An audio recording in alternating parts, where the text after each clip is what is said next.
Alors, je suis le commandant Jean-Pierre Blanc de l'entente de Valabre. Valabre se situe à cheval sur les communes d'Aix-en-Provence et de Gardanne, et je travaille tout particulièrement au centre de formation professionnelle nommé École d'application de sécurité civile.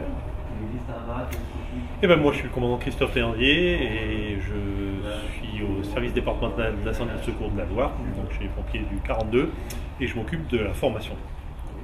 Alors pourquoi êtes-vous présent aujourd'hui pour cette démonstration de drone? Alors on est présent donc, suite dans une proposition de la faculté de Lyon, l'ICAP, de nous présenter l'utilisation que font l'université des drones et de fait voir la passerelle qu'on peut faire entre le monde pompier, le monde des drones et l'université. Et les drones, donc aujourd'hui on en parle beaucoup.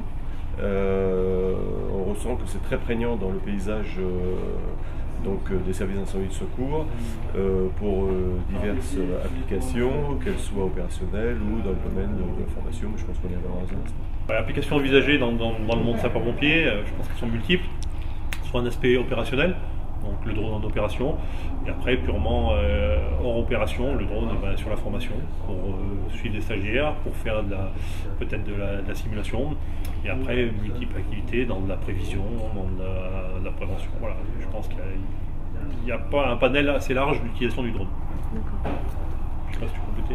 Oui, je pense qu'effectivement le drone offre de multiples applications, tant dans le domaine opérationnel, comme vient de le dire Christophe, que dans d'autres domaines, et particulièrement dans celui dans lequel je travaille, c'est-à-dire celui de la formation, puisque par exemple on imagine pouvoir modéliser un environnement, quel qu'il soit, et ensuite à partir de cet environnement numérisé, l'utiliser aux fins des entraînements des sapeurs-pompiers, en y rajoutant par exemple des avatars pour créer des situations opérationnelles et permettre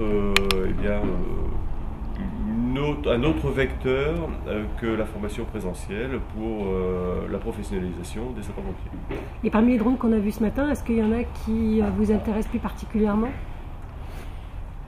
On a vu deux types de drones, je dirais un drone un peu plus grand public et après un drone un peu plus professionnel. Je pense qu'ils ont tous les deux l'application chez nous. Le premier, c'est vrai qu'il est simple d'utilisation, il est rapide à mettre en place. Le deuxième, un peu plus complexe avec ce qu'on nous a présenté avec un peu de plan de vol embarqué qui peut être sur des fins un peu plus d'opérations d'envergure, type inondation, comme ça, pour aller voir à la place du sapeur-pompier, de l'œil humain ou de la machine qui est l'hélico, peut-être la réservière du sauvetage, et que le drone sur des opérations d'inondation et rien faire de la reconnaissance par exemple. Oui, je pense aussi que le concept du drone dépasse le matériel qu'on a pu voir ce matin en démonstration, puisque si j'ai bien compris, on pourrait équiper un objet, notamment de ses hélices, et puis d'un moteur, et faire voler cet objet. Donc en fait, on peut imaginer de très très nombreuses applications qui dépassent donc l'imagerie, puisque on a tendance à penser que le drone est un matériel tout à fait adéquat pour la prise d'image, mais ça va bien au-delà.